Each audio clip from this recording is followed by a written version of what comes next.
Thank you. You will now be placed into conference. To mute your line, press *6. To unmute, press #6. You will be joined to the conference in lecture mode, and your line will remain muted until the conference leader unmutes your line. Parkinson's. As conscious beings with the ability to reflect on our own experiences, we try to make sense of our lives and what happens to us. So the tendency to seek reasons for or identify the cause of our illness is quite natural, regardless of what that illness is. Because the precise cause of Parkinson's is not known, doctors cannot provide any casual explanations. Although many patients, when they hear the words, "You have Parkinson's," ask, "Why me?" And in order to attempt to answer this question has occupied clinical researchers for many years. So just because, as of right now, we don't know why one person develops Parkinson's and another does not, this does not stop most people with Parkinson's from searching for causes of their illness. Some people have told me that accepting the diagnosis would be easier if they just had someone or something to blame.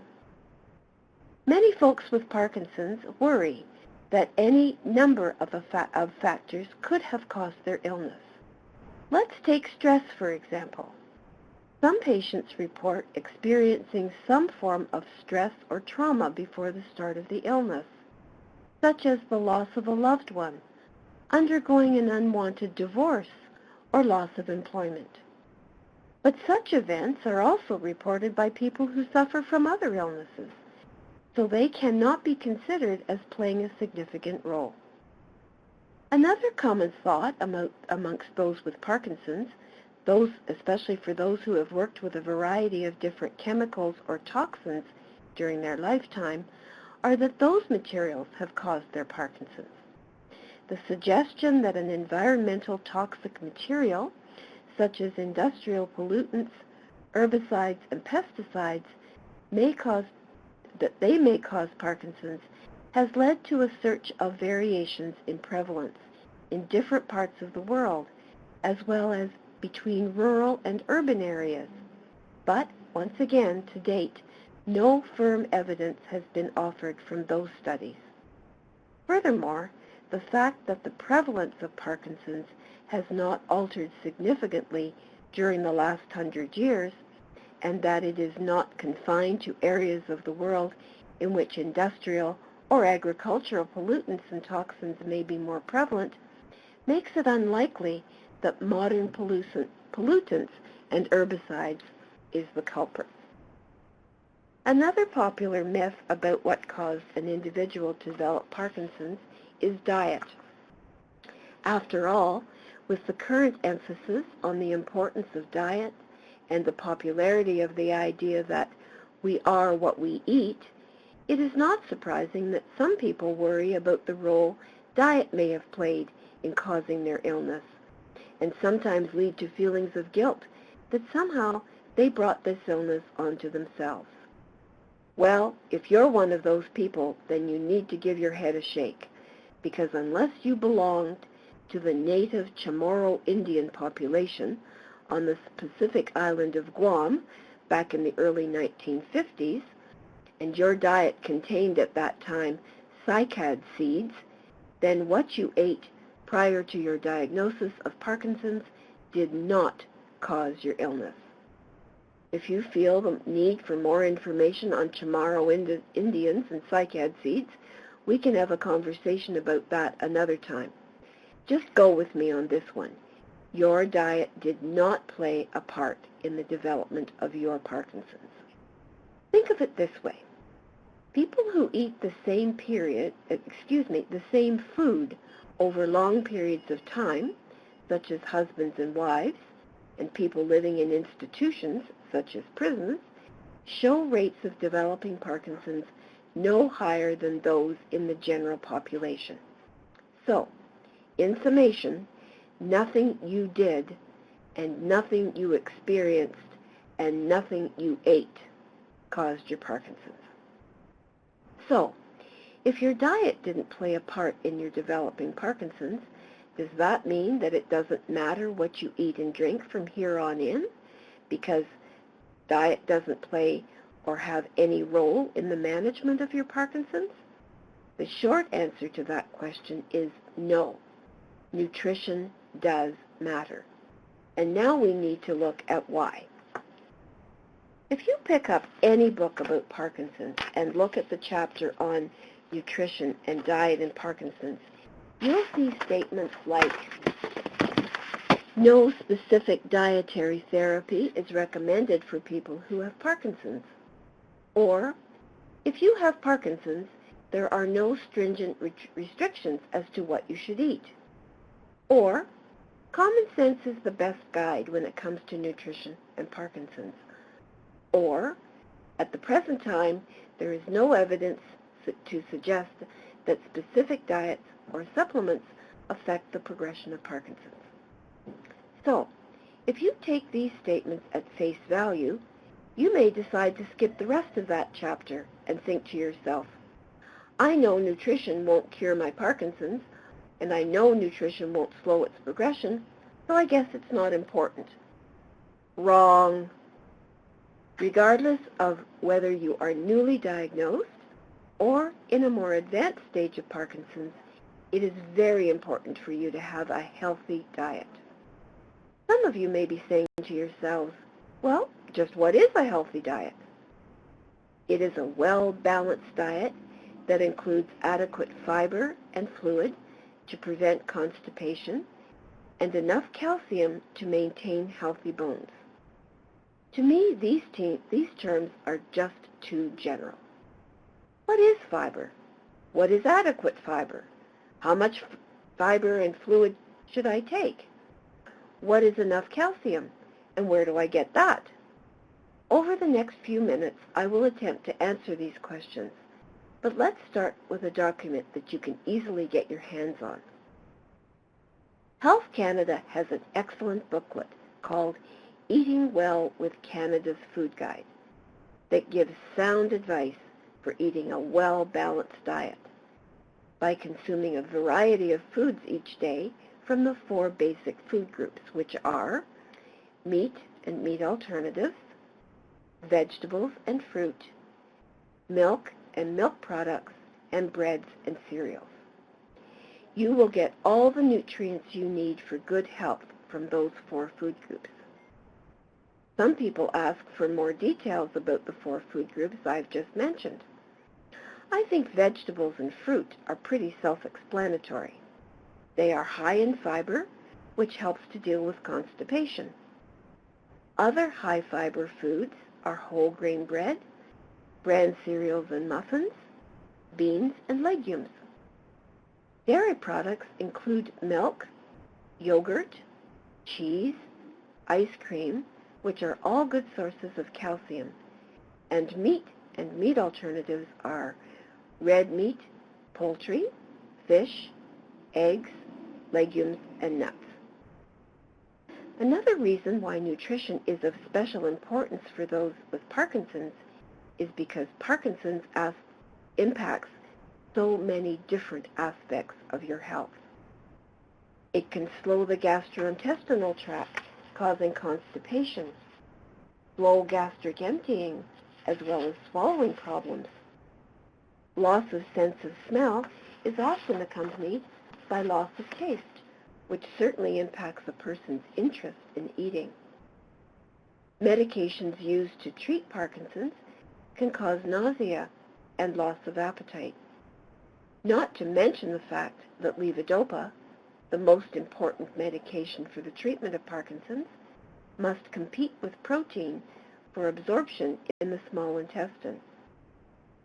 I can almost hear you all saying, whoa, slow down, Sandy. Too much information to absorb in a short amount of time. Okay, sorry, I got carried away. It's just that Parkinson's changes everything, and not enough attention is paid to the impact that nutrition can have on your ability to deal with myriads of challenges that Parkinson's forces you to deal with. For example, along with all the motor and non-motor symptoms you encounter, did you know that people with Parkinson's are at an increased risk for malnutrition? I have to be honest and say that I really hadn't thought about this either, except for those in late or very advanced stages. But since I started doing my research for the chat today, I realized that this is an area I need to pay more attention to when I'm trying to educate people about how to live well with Parkinson's. By paying more attention to your diet, you can help to ward off nutrition-related diseases and even prevent hospitalization, something that I am sure you all want to do, given the disasters that can happen in a hospital because of the lack of staff education about Parkinson's, as well as lack of knowledge about the importance of the timing of your medications, etc., etc. Even though you may not have had a personal experience of being a person with Parkinson's in a hospital, I assure you it's not a place you want to be. And by following good nutrition practices, you are much more likely to stay healthy and avoid going to hospital. Just go with me on this one. So, what are these nutrition-related diseases that I referred to a few minutes ago, that if they become serious enough over time, can require hospitalization? These diseases include bone thinning, for example. Studies have shown that people with Parkinson's are at an increased risk for bone thinning. This is true for both men and women. Bone thinning simply means weak bones, which are prone to fracture. In other words, osteoporosis. Malnutrition, unplanned weight loss, and falls generally increase the risk for bone fracture. It's not a secret that as Parkinson's progresses, there is definitely an increased likelihood of falls. Therefore, it is very important to eat meals that provide bone-strengthening nutrients, particularly calcium, magnesium, as well as vitamin D and K. So, some good sources of calcium include milk and milk products, such as yogurt, cheese, and fortified soy beverages, canned salmon with the bones, sardines, baked beans, tofu, almonds, green leafy vegetables, broccoli, dates, calcium-enriched orange juice. Calcium-enriched orange juice actually has 120 milligrams of the daily recommended value for your calcium. Most of the calcium we get in our diet comes from milk and milk products. So if you're unable to consume milk, or if you're having trouble eating full stop, you may need a calcium supplement. Please ask your doctor or your pharmacist to recommend one for you. Again, 120 milligrams of calcium is usually recommended daily for everybody. Another important thing to remember is that in order to absorb calcium, your body needs vitamin D. Although your body makes vitamin D naturally from sunshine, you can't count on the sun to provide your full daily requirement. The best food source of vitamin D is fortified milk. So if you don't drink milk, again, you should ask your doctor or your pharmacist about a supplement. 1,000 international units is the usual recommended dose for vitamin D. Along with calcium, vitamin D, and exposure to the sunlight, it is important to do weight-bearing exercises. The best one for that is walking. All of the above will keep your bones strong, help to prevent broken bones if you fall, and subsequently, and very importantly, prevent hospitalization. Another common problem that can lead to hospitalization is dehydration. Many people in general, and in particular those of you with Parkinson's, don't realize how important water is for health. Parkinson's medications can raise the risk for dehydration. Dehydration leads to confusion, weakness, balance problems, respiratory failure, kidney failure, and even in extreme cases, death. It is one of the most common reasons for admission to hospital in the Parkinson's population. An adequate amount of fluid, which by the way does not include coffee, tea, or alcoholic beverages because they will increase the risk of dehydration rather than prevent it, is at least 6 to 8 cups of fluid each day. It is important to keep a water bottle handy and take sips of water throughout the day. Parkinson's also slows the movement of your colon, which is a large muscle causing constipation. Water will also help you to be less constipated.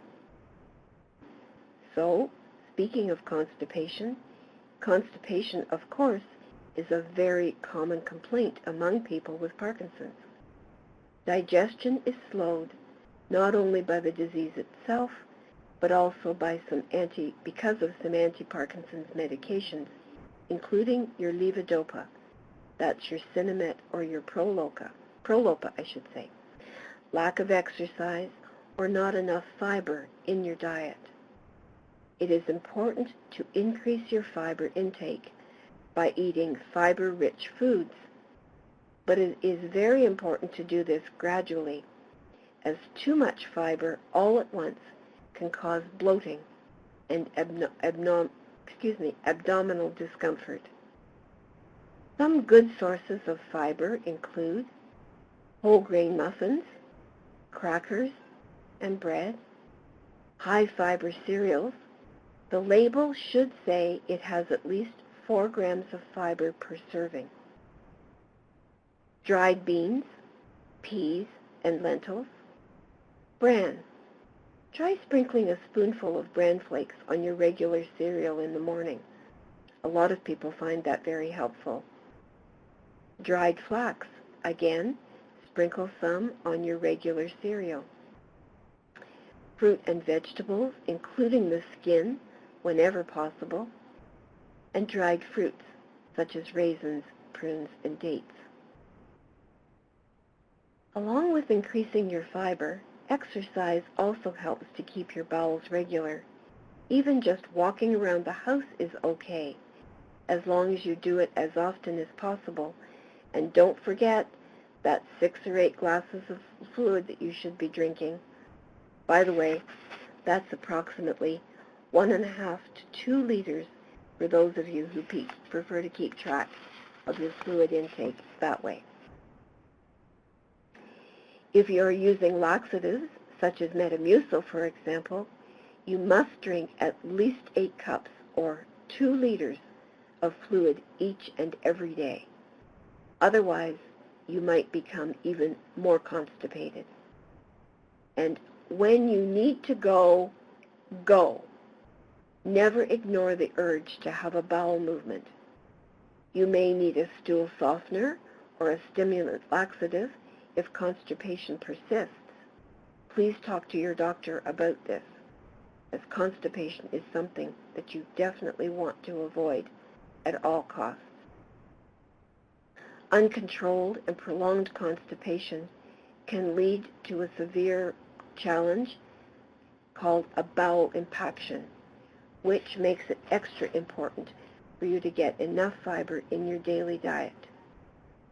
If not dealt with properly, constipation can lead to a mass of dry, hard feces, which is impossible to pass normally.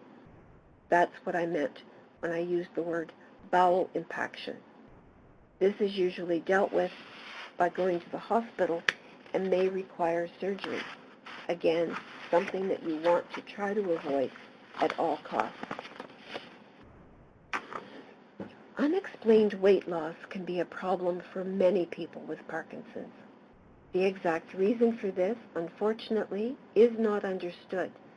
But there are a few things that can contribute to this, such as nausea from your medications, which of course is accompanied by a loss of appetite.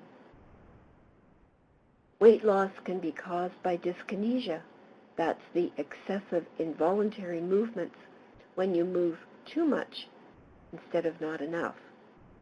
Side effect, usually, of your anti-Parkinson's medications. Depression makes people feel like they don't want to eat, and of course that contributes to weight loss. Also, it is common for people with advanced Parkinson's to lose weight despite even eating more. Again, not something well understood. Slowed body movements and difficulty feeding oneself independently means individuals often are not getting enough to eat because those who are feeding you, especially if you're in a hospital or in a long-term care setting, don't have the time that is required in order for you to eat sufficient amounts of food. Unplanned weight loss, along with malnutrition, can lead to a weakened immune system, as your body simply can't fight off infections and viruses the way it used to. It also leads to muscle wasting, loss of vital nutrients, and puts you at risk for other diseases. Some ways to improve your food intake include eat and drink slowly. Eat small meals more often. Drink high caloric foods like juices and milkshakes between your meals. Use foods that are easy to prepare to save your energy for eating. If you use up all your energy in the preparation of the food, when you sit down, you simply won't have the energy that it requires in order to be able to eat effectively.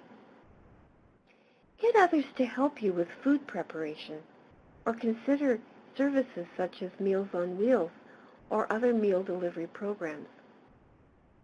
Eat what you like.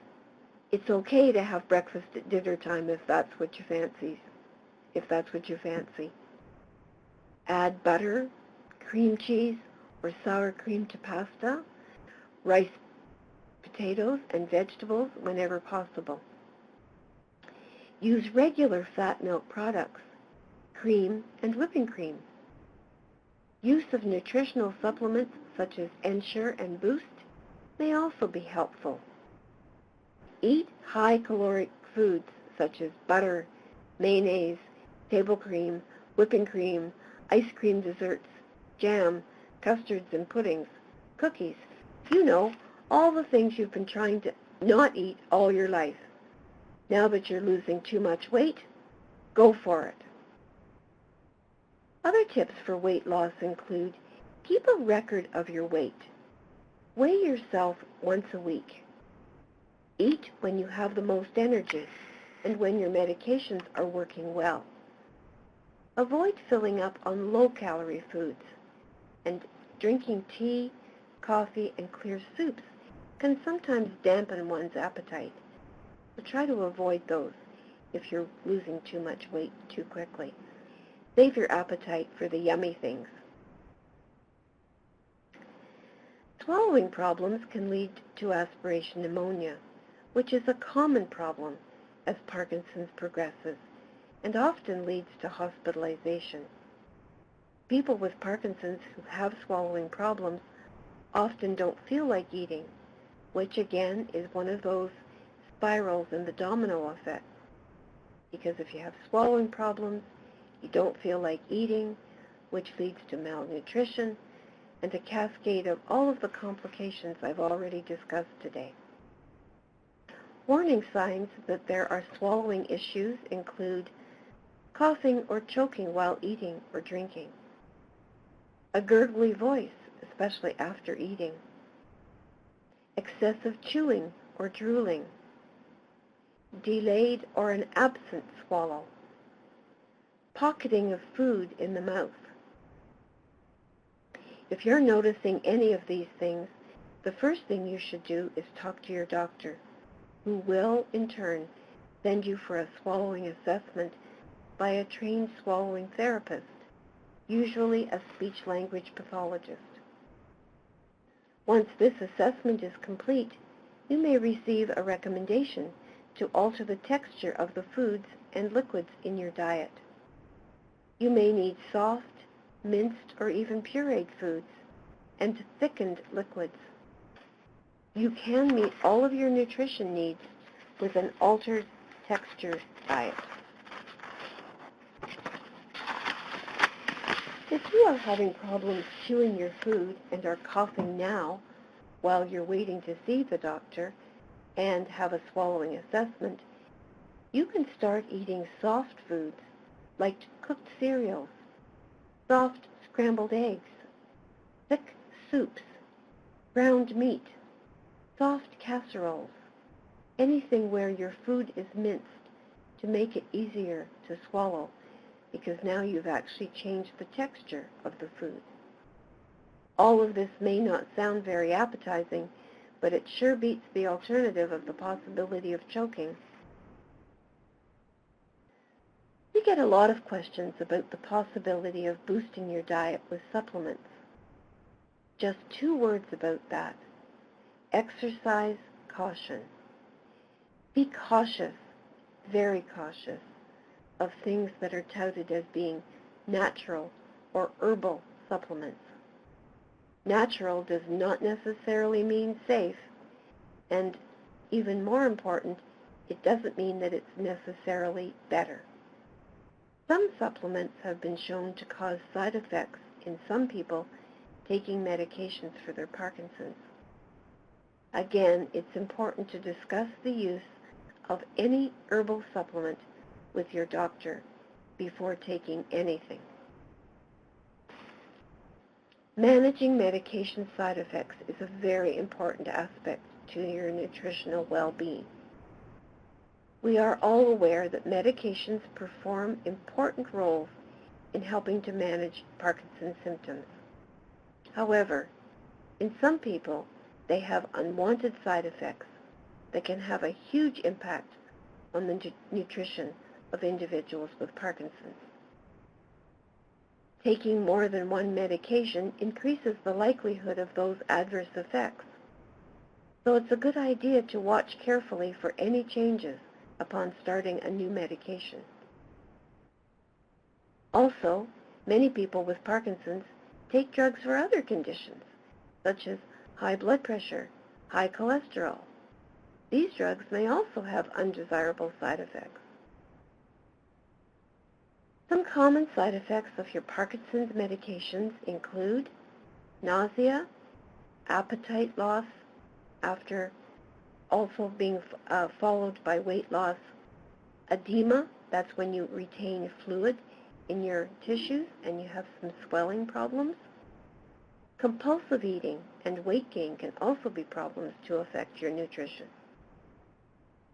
If these unwanted side effects do occur, they occasionally occur at the beginning of drug therapy and decrease as you develop a tolerance to your medications. As most of you have heard me say time and time again, the best way to take your anti-Parkinson's medications, your levodopa, whether you're taking your Sinemet or Prolopa, is to take it on an empty stomach 30 minutes before a meal or 2 hours after a meal. That way you will get the most bang for your buck and the most benefit from the medications. There are some people, however, who simply cannot do that, and despite numerous efforts on their part, they cannot take their medications on an empty stomach because it continues to make them nauseated throughout the course of their disease. Severe nausea naturally leads to vomiting, which means not only can they not keep their pills down, they don't feel like eating either, which leads to other things that I've already discussed today, such as weight loss, malnutrition, and other serious problems. If you are one of these people who simply can't take your medications on an empty tummy, I suggest you try taking your medication with juice, crackers, cookies, or fruit. If the nausea still persists, I suggest you talk to your doctor about possibly adding a medication to your drug regime that will help with the nausea. This medication I'm referring to is called Domperidone. The other name for it is Mealtimes. Just to be clear, if you haven't listened to these chats before, you might think that I'm suggesting that you try drinking Domperidone, that very expensive champagne. No. I said Domperidone. That's a medication that should be taken for 30 to 45 minutes before your levodopa that will help combat the side effect of nausea. Of course, there is always the possibility that the nausea is not caused by your medication, though other possible causes need to be ruled out. After all, we can't blame Parkinson's for everything. The following suggestions may help reduce the nausea. Eat and drink slowly. Because of the slowness of movement, some individuals manage to eat only half of what was their normal amount in the course of a mealtime.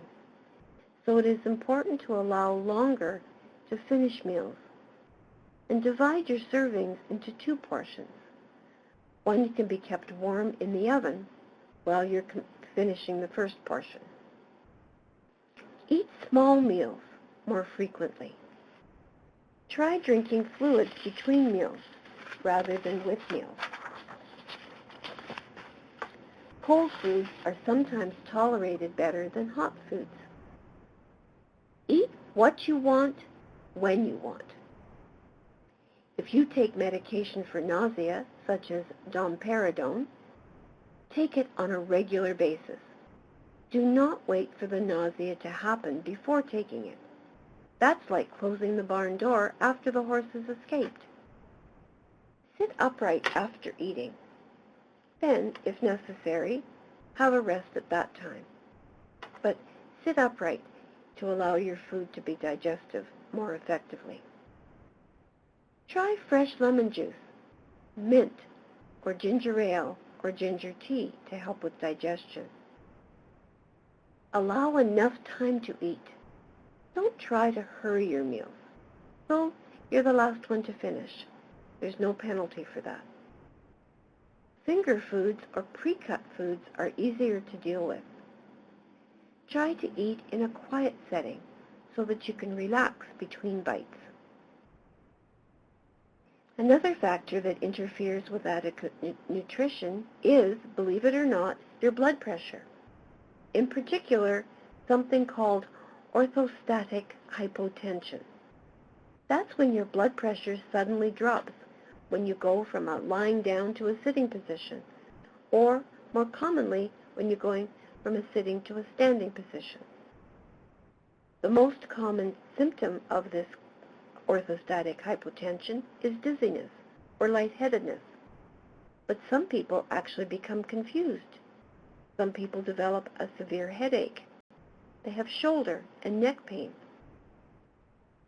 If severe, some individuals actually black out and fall at this time. So what the heck does this have to do with nutrition? Just hang in there with me. I'm getting there. Orthostatic hypotension is part of Parkinson's process, as areas that normally increase blood pressure when we go from sitting to standing deteriorate in those with Parkinson's. So, blood pressure does not regulate itself automatically in some people. Not enough blood gets pumped up to the brain, and bingo, you feel dizzy and are at risk for falls when you stand up too quickly.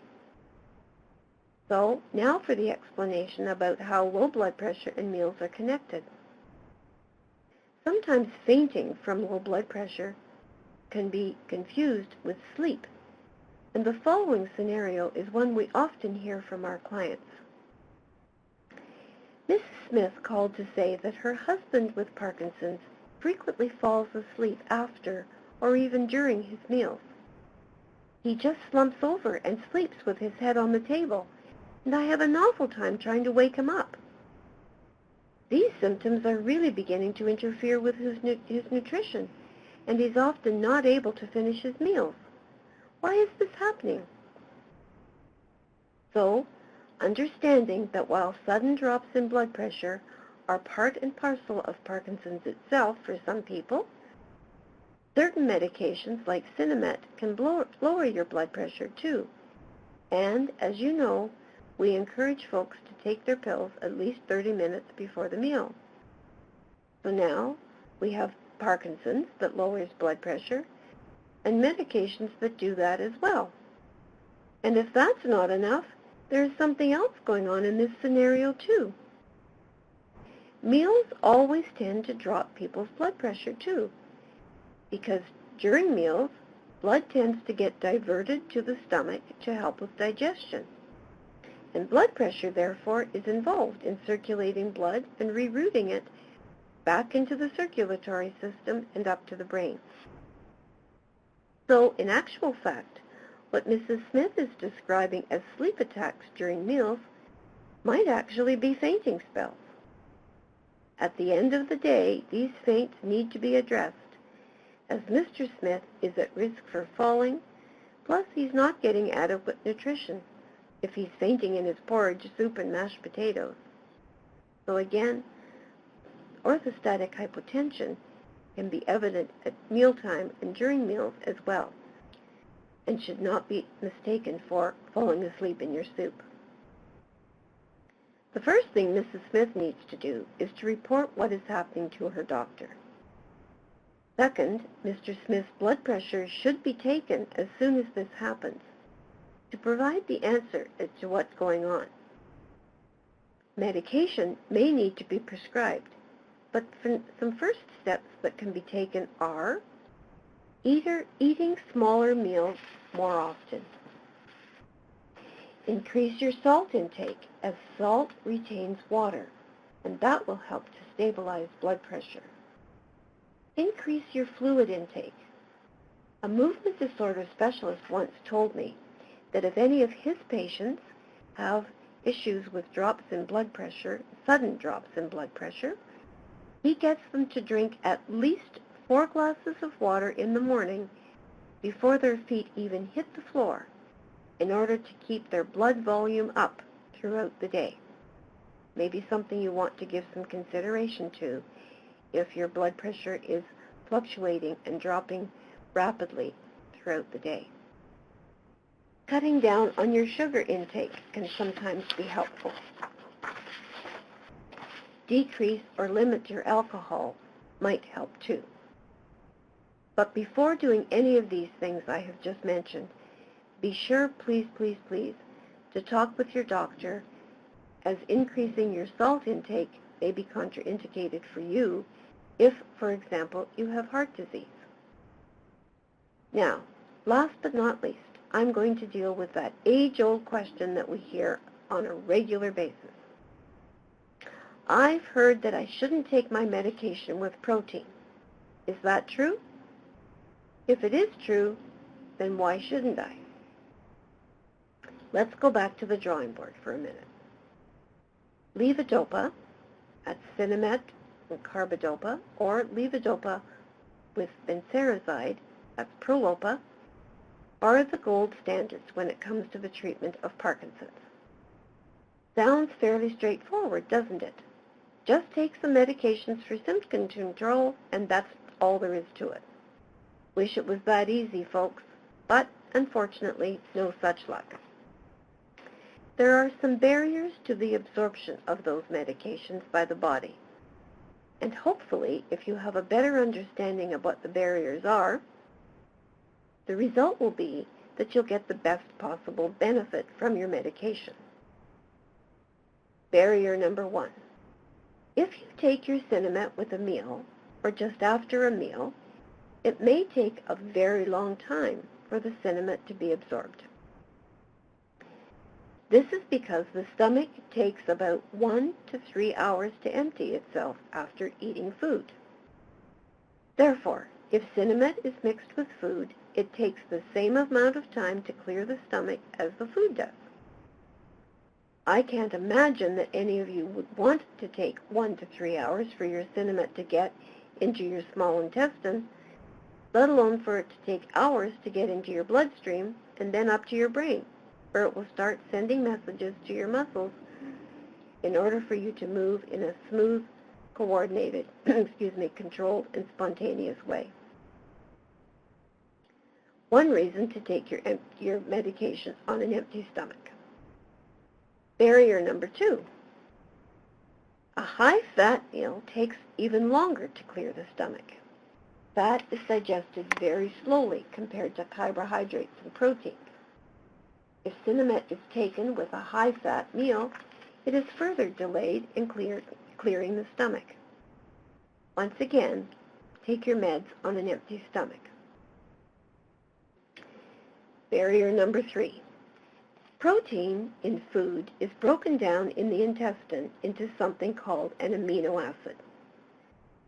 These amino acids have to travel across the wall of the small intestine in order to get into the blood. Then they must travel and get across the blood-brain barrier in order to enter the brain. So, guess what? Sinemet also has to transit the small intestine and the blood-brain barrier using exactly the same carrier system as the amino acids. I am sure you can all understand that now there is a big competition between protein and Sinemet to see who can get to the brain first. Well, you get it. The protein food in the food always wins the battle, and poor old Sinemet loses out.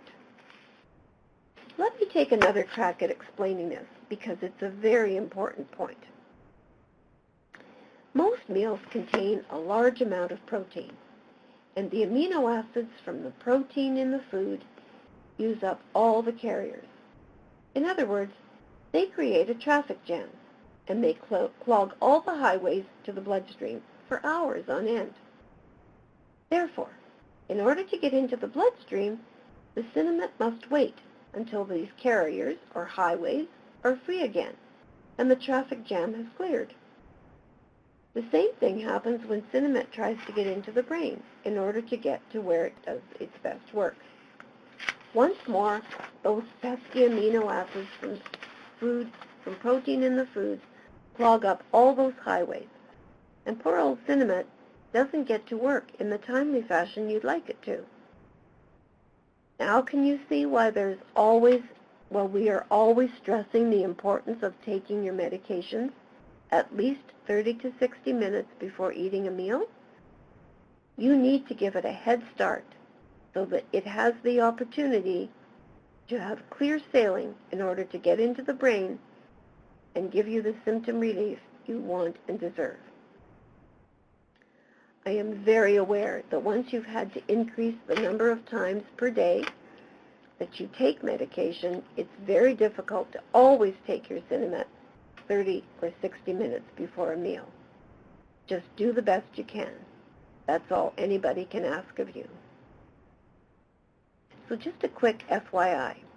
Meat, fish, poultry, milk, cheese, eggs, these are all foods that are very high in protein.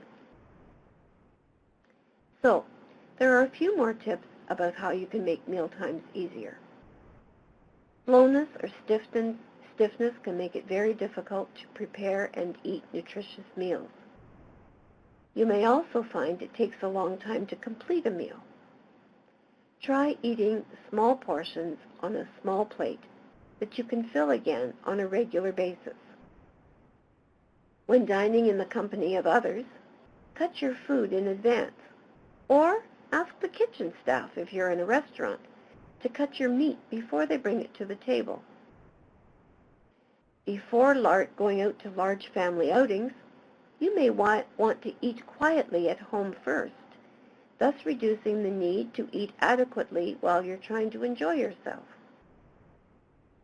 Frozen meals and meal programs, meal delivery programs, may be useful if you're having problems preparing your own meals. Again, it's all about having enough energy to be able to eat. Dyskinesias may make it difficult to eat independently, and they also increase the amount of energy that your body needs. This can be a barrier to getting adequate nutrition. Again, small, frequent meals, high caloric foods, and nutritional supplements such as Ensure or Boost can improve your food intake. Don't forget finger foods. Also, there are special utensils and two-handled mugs with lids that may make eating these easier. Good nutrition is essential to help you maintain your best level of health. A consultation with a registered dietitian could also be helpful. Now, I know we're getting to the end of our chat today, and I have to take a little drink of water. Okay. I have had a question from a client who is asking how to manage diverticulitis and pain. So, diverticulitis are small, bulging pouches that can form in the lining of your digestive system. They are found most often in the lower part of the large intestine or your colon. These are common, especially after the age of 40, and the good news is they seldom cause problems. Sometimes, however, one or more of the pouches can become inflamed or infected. That is the condition that we're referring to today. That's diverticulitis. It can cause severe abdominal pain, fever, nausea, and a marked change in your bowel habits. So if indeed this is something that you are experiencing, it may have absolutely nothing to do as far as your Parkinson's is concerned, but it may indeed be exacerbated or made worse by your Parkinson's. So again, because some bowel symptoms are related to Parkinson's, and the same thing may also be caused to make your diverticulitis worse, it is important to discuss your issues with your specialist to sort out what conditions is causing what symptoms. Symptom management tips include exercise, fluid intake, increased fiber, etc., because all of those things will help both conditions. So if the person who wrote this question would like more information about managing diverticulitis, as it may or may not relate to Parkinson's or may be exacerbated by the Parkinson's, please give me a call at 416-227-3375, or you could write your email to my director. That's Debbie Davis. So that's DEBBIE.Davis, DAVIS, at parkinson.ca. So please don't hesitate to write and or call, and we'll have a further discussion about this particular issue. So that's it for today. It's now 1 o'clock. July's talk, lunchtime chat, will be on various forms of communication, and I'm not just referring to voice and speech issues for people with Parkinson's. I'm referring to communication in general. So I hope you'll tune in then so I can communicate about communication. Take care, everyone. Have a great month. See you in July, and bye for now.